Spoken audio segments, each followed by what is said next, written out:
Krain girder pembangunan flyover Bantayan yang berlokasi di Desa Panangjaya, Kecamatan Gunung Megang, Kabupaten Muara Enim, Sumatera Selatan, ambruk dan menimpa kereta api batu bara rangkaian panjang atau bar beranjang yang tengah melintas. Akibat kejadian tersebut, lalu lintas Sumatera Muara Enim Palembang lumpuh total.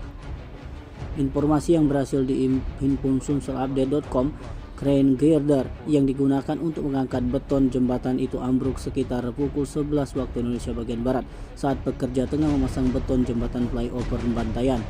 Beberapa sumber menyebut ada pekerja proyek yang mengalami luka akibat kejadian tersebut dan dilarikan ke rumah sakit untuk mendapatkan perawatan medis.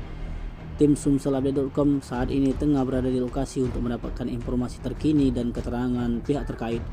Tim Liputan Sumsel Update TV melaporkan.